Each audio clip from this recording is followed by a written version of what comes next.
Do not attempt to adjust your screen. Forbes DVD Live is taking over. Where everything is about a title and beef and issues and problems. Okay. How do you avoid all that? I just don't get involved. I mean, you know, I don't get involved with the soap problems. Sometimes I do want to voice my opinion on certain things on the social networks. I ain't gonna lie, sometimes I bite my tongue, other times I don't. But sometimes Or you could just retweet me and shit. Exactly. Like I rather. That's what I'm saying. Sometimes I'd rather do that, and a lot of times that bothers me. You know what I mean? Not to say that it ain't no sucker shit like I'm biting my tongue, but it's tricky. You know what I mean? It's tricky, and but I just, you know what I'm saying, I just fall back and I just look at it like BI, like let's not get too personal. I mean, I'm definitely passionate with the culture and all that. Like I say, I'm old school cat that grew up on on everything from the breakdancing to the DJing, the rapping, everything. So, you know, that's when I make my music, it always sounds, whether people say it sounds dated or not, like it's always gonna sound New York. You know what I'm saying? And that's why everyone I work with all the New York artists from the Locks to the Wu-Tang to whoever, Nori, CNN, like that's Who has eluded you? What you mean eluded? I'm dumb. That you wanna produce for and you just can't get them in the studio, man. I mean, I love Nas, to be honest. Wow. You know what I'm saying? Nas would be ill, you know what I'm saying? Nas needs your motherfucking beats. You ain't gotta say it, I say it. Nas, you need Scram Jones beats, because them Salon Remy beats be trash. And that's Dougie Diamond saying that. I don't give a fuck how nobody feel. Everybody know what we want from Nas. Right. And what he's been giving us, we take it, but that's not what we want. So you don't like his last album? The last album was cool, but that's not what we want. It didn't have that grit. Look, it was like, okay, Nas, you know what I'm saying? Good. You know what I'm saying? You halfway there. We want him to go in the studio with Q-Tip again, Pete Rock, Primo, Large Pro. Right. Bring Search back in the fold. Right. Because I honestly think, and this is my opinion, I think Search had more to do with Illmatic than he gets credit for. Because look at Nas after Search, the music just wasn't the same. Like the production, the way shit was put together, it was a little different. But I ain't gonna talk about that during Scram Jones. So I don't want to get him fucking jammed up in us. He's like, yo, that nigga Scram Jones is talking shit about Nas. But I just think musically, Nas know what we want, and I think he might be saving it.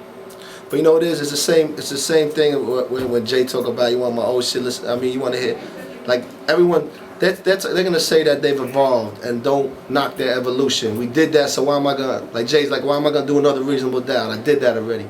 And to his fans, we're like, it works, so why fix it if it ain't broke type thing, and that's what we love from you. But for him, he's like, I'm not in the same place, just like Nas isn't. When it comes to production, I feel you. Like that would actually empower New York. I would empower New York to just have some grit, but you know, at the same time, you know, now he on some reflection. You know, they both just turned 40, whatever. And they're reflecting, and they got them reflecting records, and But you make music for your fans, though. Yeah, it's about balance. So you should have have everything. So I don't know, but a lot of them, like for instance, Jay and Nas, they keep themselves in a real bubble where they're not even letting, like you can't even get them. So they might not even, like they don't have.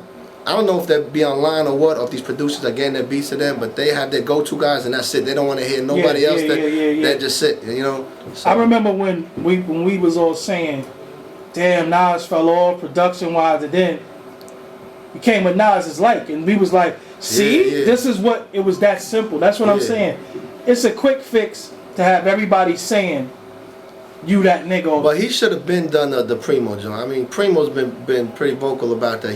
He is down to do it. He's been down for the last 5 years to do a full album with. Let it be an EP if it's too much. I know schedules is crazy. It could be, you know. I know Primo would rather be in the studio. I know how Primo works. That he like to actually make the beats on the spot and be there. And Nas maybe can't commit to that. He's not the email dude. He probably might feel disrespect. Like I'm not gonna email you beats for this project. And Nas got his hands full. But the fans will go nuts for Nas Primo album. That's all we need. You know, all cutting, you know, hooks and all that. Well, let me pose another question to you. Has it ever been a studio session where you was producing a record for somebody and you was like, I don't like that verse, change that verse? Yeah, I'm trying. I mean, I gotta think of a specific one, but I mean, like, are you vocal enough? If you did a record with Ray, you would say, "Nah, Ray, I don't know about that verse." Or he's done. He usually kills it though. I can't never say like he's pretty, you know, perfection. He's autopilot with that. So I can't put Ray in that, even though he's changed the. Actually, it's the other way around. He's done joints that I'm like, this shit is popping. He's like, nah, I don't like my verse, and I'm like, you crazy. And like I have joints on my computer that he's just like, you know, leave him alone, and I'm like, now let's do something with them, or let me use it then, you know. So but you know, a lot of when I work with new guys, I'm very vocal. You know, I tell them to redo shit. You know, especially the conceptual. Otherwise, I'm mad vocal though. I'm vocal, but I'm blessed to work with certain people that are just nice. You know. Did email and the beats hurt the business? Absolutely, 100%. Because it's more camaraderie and more first of all, creativity. Rappers forget that those songs is 50% yours, 50%. Once they rap over it, they think this is my record. They forget who made the beat. And at the end of the day, the beat is sometimes more important than the raps because people hear the music first. So a lot of these, I mean, I go through this all the time. Like I got so much shit leaked from mixtapes, 2-track beats, ideas that I didn't mix, shit that wasn't formatted that dudes get excited, they put their bars to it. Next thing I know, it's on their mixtape. And I'm like, I didn't produce that. I made the beat, I didn't produce it. If I produced it, it would sound 10 times better. You know what I mean? There would be breakdowns, it would sonically sound better. I might even told you to switch some lines around, but a lot of these rappers, they don't have no respect for the producers. Integrity is fucked, you know, and then they just leak it. And it's tricky because me, I got the concept, like some producers, they want to get paid for everything and that's it.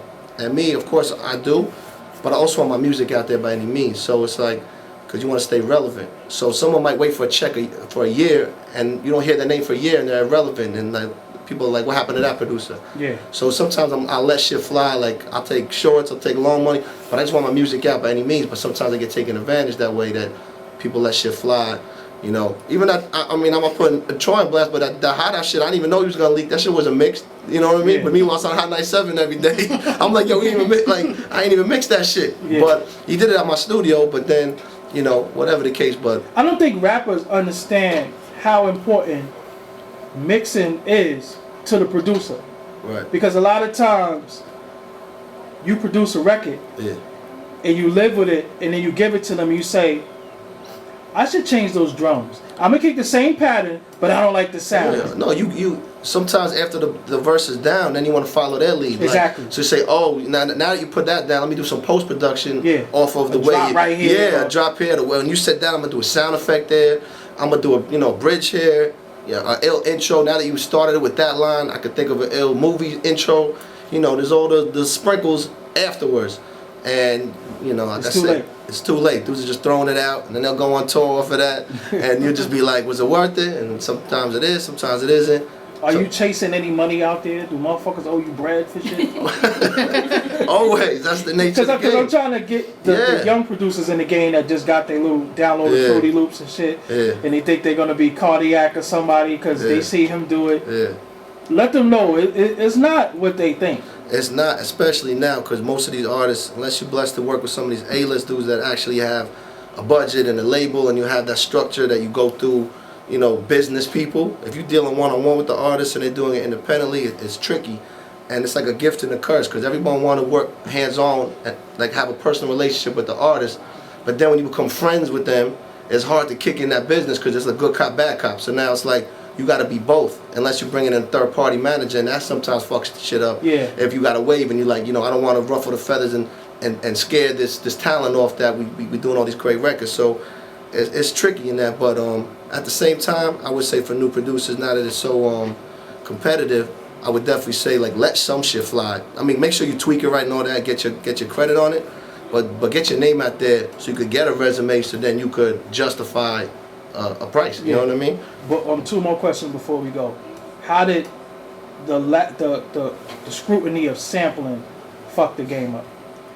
The scrutiny or the business? Like they're no sampling, no, give me a beat with no samples. I don't want no samples. How did that fuck the game up? It fucked it up because that's where hip hop came from. You know what I mean? Like when Sugar Hill Gang rapped over Good Times. Like it all started from that organic, soulful, funky, whatever it may be. That's what it came from. It came from from those sounds, those natural sounds. So then when people starting to get on the keyboards and making Casio beats and shit, it loses that we soul. always call it Casio. Yeah, because, even though niggas be on chords rolling, we still call it Casio beats to this day. It loses the soul in that, and it's just it's always art over business. I mean, art versus business. You know, you try to get a quick check doing a keyboard beat, but the shit might sound whack. You may not, and that's why it's hard. Like I'll make a bunch of sample beats, and I might not eat that much of it, but it's like it just sounds better. It just sounds better, you know. And then the other ones, I mean, they may not sell because people actually coming to you for the sample joints. Last question. What's your favorite studio session you did so far with artists? The favorite studio session. I mean, I've said this story a bunch of times, but this is because I was able to my biggest come up basically. Okay. So I mean, but it sticks in my head was when I was working with Nori, and I was engineering for him for free. You know, just I was with him every day doing the boards for him. He's out of his fucking mind. Yeah, like it was called the Hood Lab. You know, it was on 32nd. It was like six rooms, but they all were empty. It was just one room with a computer that he didn't know how to run. Mike's running around. We sitting there with bubble jackets, no fucking heat. And he just got signed to Rock La Familia. That was during the whole reggaeton shit. So Damon Dash showed up with Mariah Carey. Wow. And he had never even met her. So we was all drinking Pinot out of styrofoam cups. She was drinking. We was all chilling. And I just was like, fuck it, I'm gonna start playing beats. Like just while they had the cameras out, they were trying to document everything. And I got to my like fourth beat, and she's like, "Yo, what's that?" And you know, the rest is history. The rest is history. You know, God bless. That shit won 3 Grammys. That